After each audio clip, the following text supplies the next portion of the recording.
All right. Well, I'm proud of everyone for sticking in with us until the end of the day. I know that the bar is already open, so we are not standing between you and a cocktail.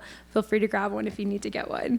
So I think it is really awesome that we started the day talking about Gen Z and hearing from American Eagle and hearing about how the customer and putting the customer at the core of what you do was our starting point, because I know that that's so also the approach that you take, Mallory, at Square, that the customer-centric approach is the core of every decision that you make as an organization, especially in marketing and for content. So tell us a little bit about what you actually do in your job at Square first, and then we can dive into talk about how you reach Gen Z. Yeah. So I lead our content marketing and web team. It's a multidisciplinary team. It includes our content team, also known as editorial, works on all kind of like long form content. Our social media team, it includes SEO, it includes web, it includes content strategy, which is encompasses all of those things, and some lead lifecycle work. So you're a little busy. A little bit of everything. We operate our owned and organic channels. We use those to kind of tell great stories that drive the brand and the business, and really kind of sit between our brand and our performance teams and work alongside them.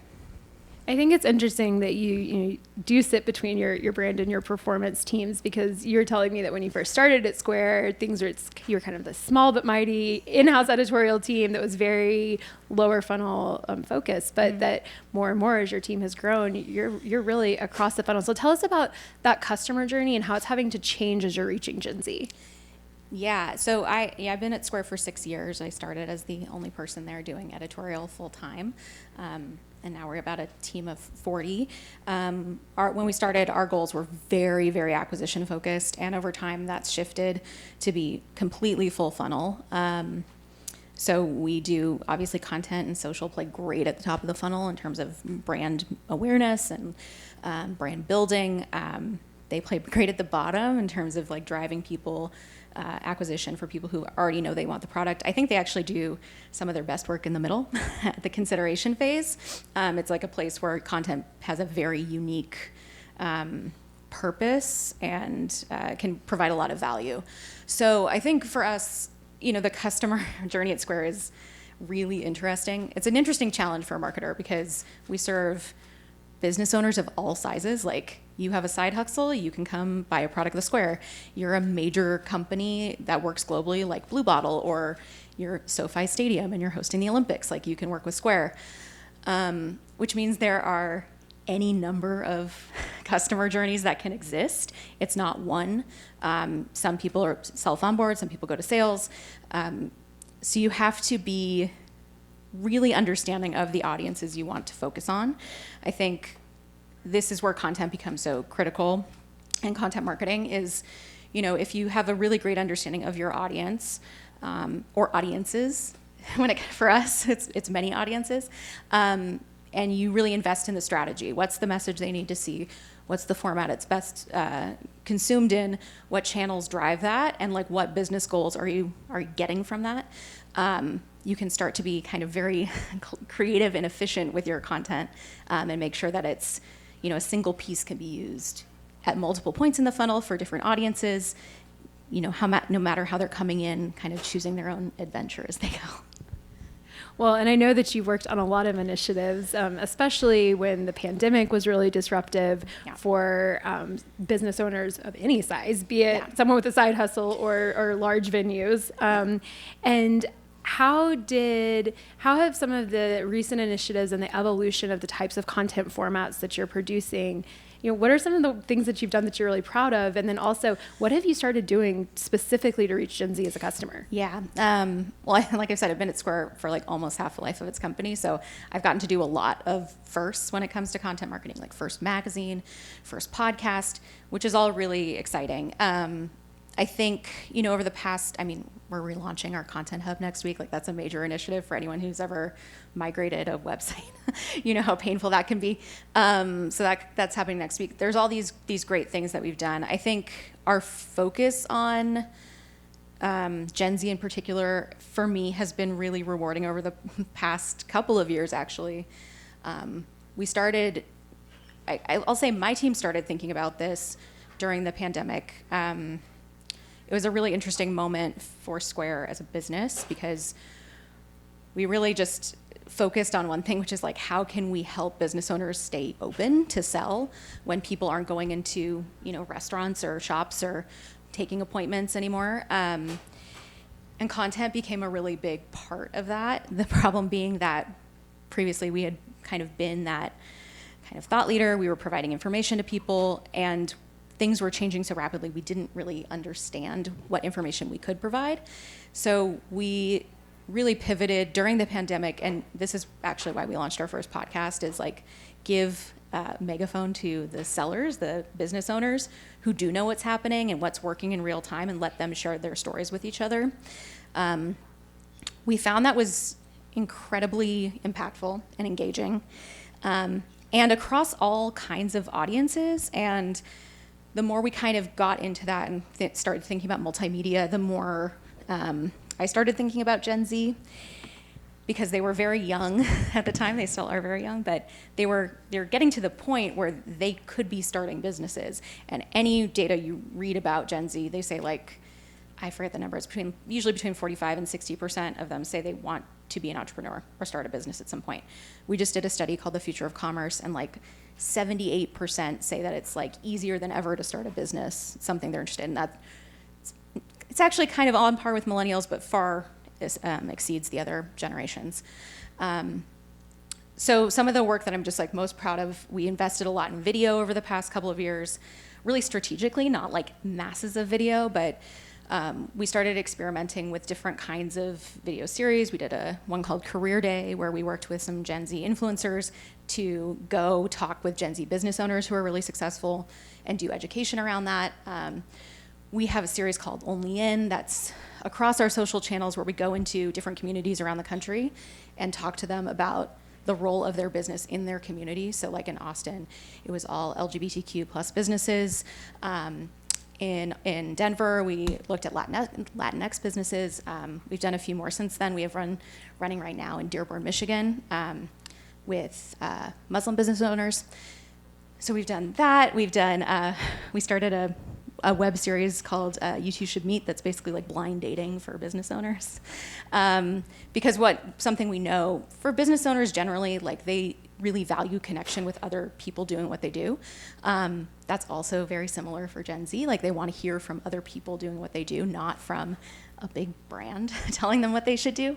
So we've produced these and we've tested things throughout them, but it's shifted the demographic of our channels pretty dramatically, particularly on YouTube, which was, I think was probably like 30% kind of Gen Z age, and now it's more than 50. And that was like in a year with not a huge investment, mostly done through organic distribution. Organically, that's quite a feat to reach a lot of those new customers. And I think, today for this topic, talking about sparking passion, when you think about passion, especially for business owners and entrepreneurs, I mean, I don't know if anyone's met an entrepreneur, if there are entrepreneurs in this room, but they really like to talk about what they do and how they got their idea, right? So to give them a platform, I mean, you have this really unique place where you can put the sellers on a stage to talk to other people and to do so. So I'm curious, as you've done that from a content perspective, how are you also working in coordination with the brand to help that build the brand and how Square's resonating broadly, not just with Gen Z, but with the millennials and that other core audience too? Yeah, I mean, that's the trick of this too, is for a brand like Square, like we need to make that content resonate with Gen Z, but also resonate with other audiences as well. I think a content strategy is your brand strategy brought to life, even if there are performance goals against that content strategy. Like at the end of the day, content is a message, right? And it's told through the most effective channel, which is the story. And so we work really closely with our brand strategy team on that front to make sure that the content that we're doing kind of builds up the brand as a whole. And then it's really understanding all of your audiences in our case, and where their commonalities are, the overlap. So you can be really efficient with how you're using things and understanding if you produce a piece of content, how it's all the ways that it could be used. And if you tweak a little bit here, could it be then used in your awareness campaigns? And if you tweak a little bit here, can it then also be used in your email campaigns? If you package it differently, can it work for a different audience? So I think it's about being really smart and efficient with what you're producing and really understanding your audience and the strategy that it takes to get to them. Yeah, absolutely. Well, I mean, obviously at IZEA, we do a lot of, we live in the creator ecosystem. So we believe in storytellings and definitely taking that content and knowing that it can be sliced and diced in different ways to reach different audiences and for different goals. You talked about how you really doubled down in doing the right kind of video content. You know, paradigm shift maybe more than a couple of years ago, where millennials got people using social media. Yeah. Gen Z is kind of forcing this other paradigm shift in terms of how people are consuming media, where they're going to search for information. So how is video and playing into search and SEO for you as a brand? Yeah. This topic is so fascinating, and I talk about it with my team all the time, because there is a real paradigm shift, or there's definitely a paradigm shift already in how Gen Z is impacting kind of media behavior. And it may be because they're not all quite ready to start businesses. It hasn't totally hit us yet. So we're trying to prep.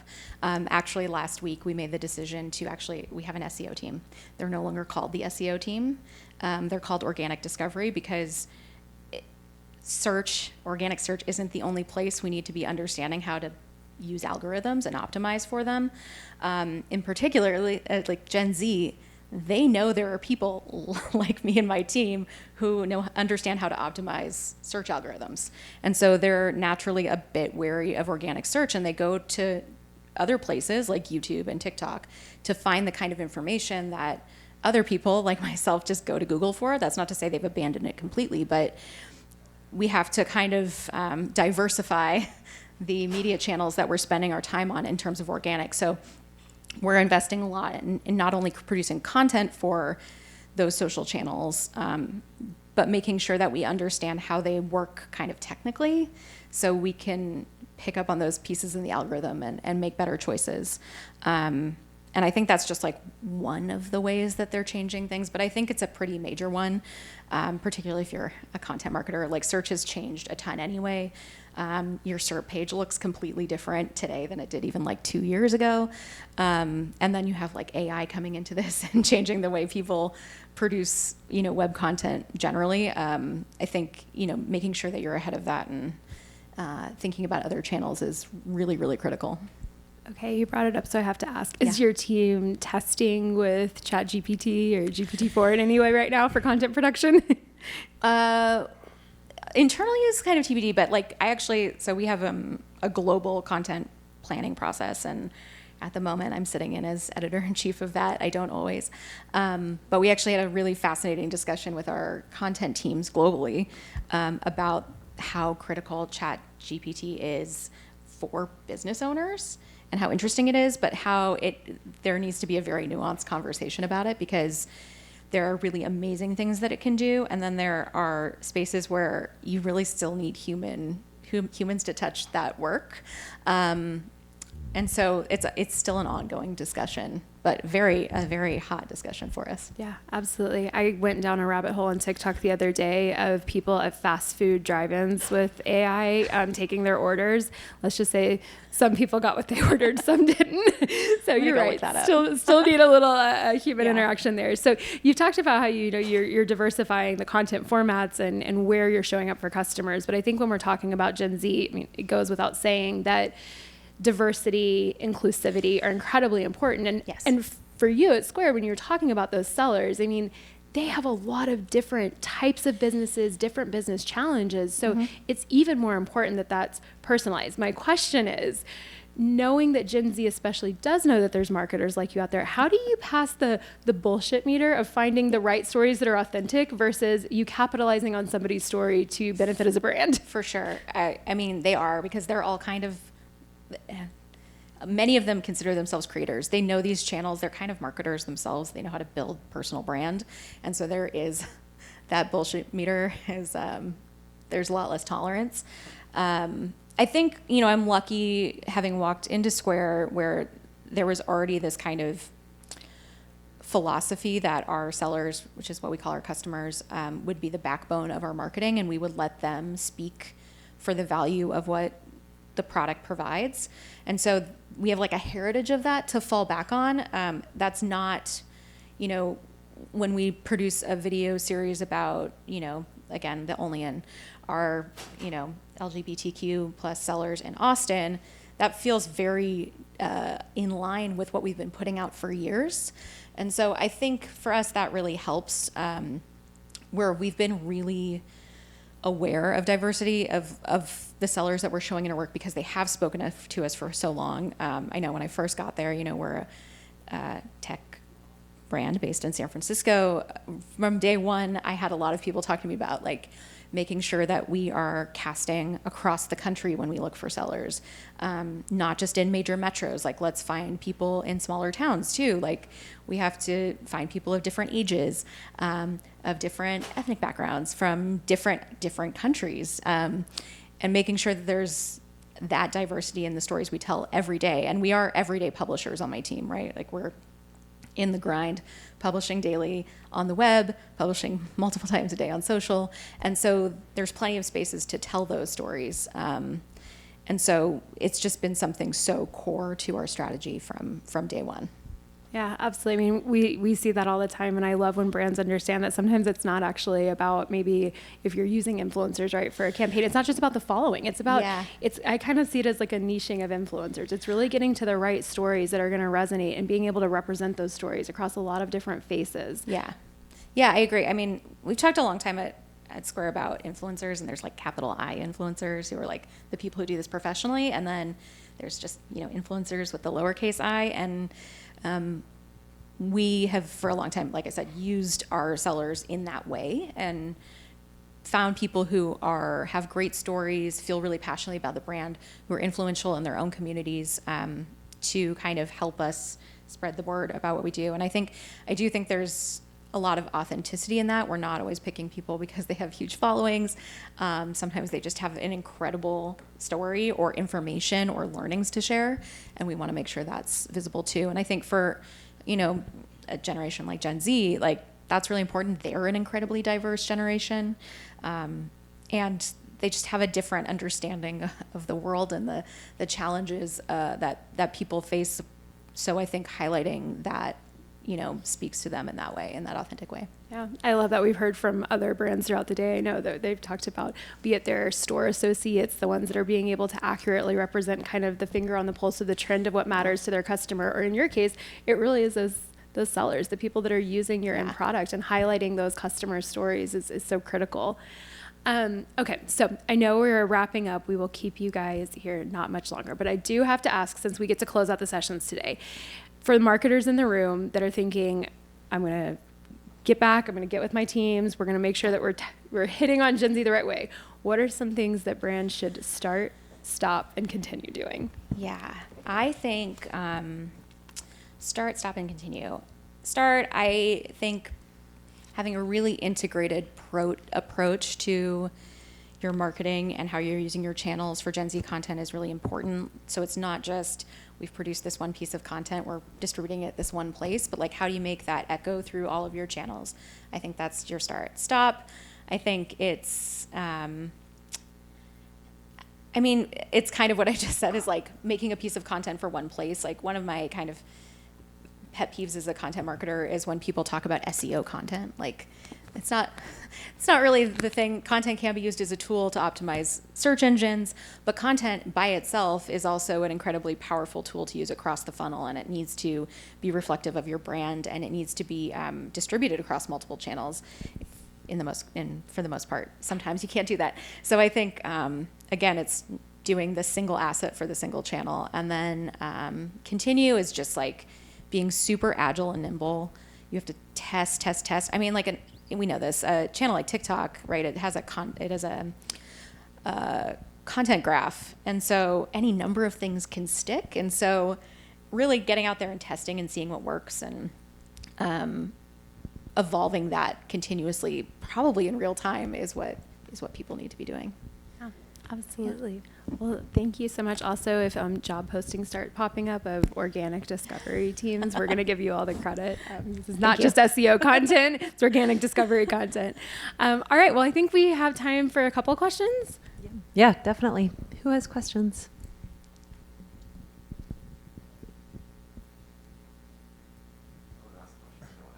Go for it. Get the ball rolling. Oh, somebody beat you to it. So I liked your differentiation between kind of like the capital I influencers. And what I'm wondering is, especially with younger generations, do you see more and more skepticism around, Yeah, I was meeting an old coworker who works for her campus media who specializes in Gen Z, and we were having a big discussion about this, that because they do understand, and in some cases they are influencers themselves, like they understand the economy of influencing. And so I think we're seeing more and more kind of that niche, really kind of micro influencer be critical, particularly in changing behaviors and decision making. I still think there's, a place for the celebrity endorsement, which is, a kind of influencing. But yeah, definitely kind of those smaller people in your community, people in your neighborhood in some cases. We've seen a lot of, we're a global brand, and we've seen a lot of success on channels like TikTok, like going into like specific cities in Australia, for instance, and having people talk about the restaurants that they think are really amazing. So I definitely think that that's a shift to be aware of.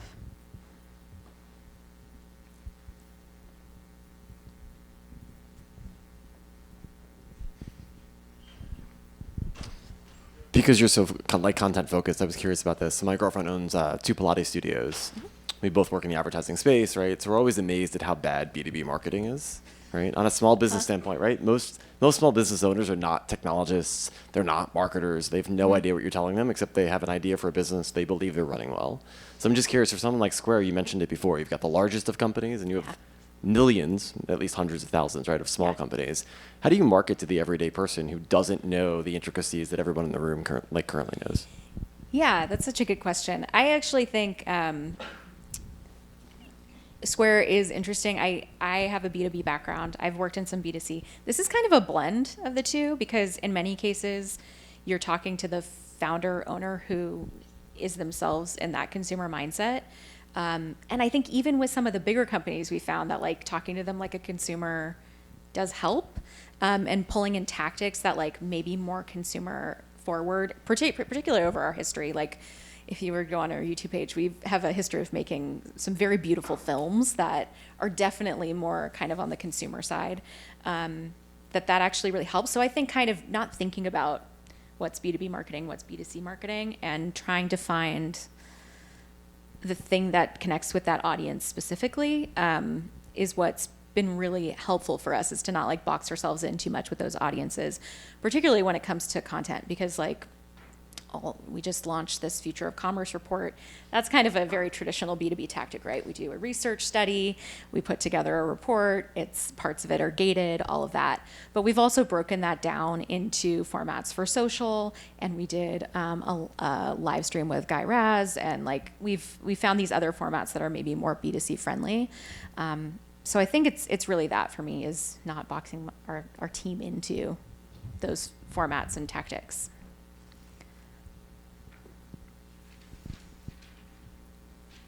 Anyone else? We good?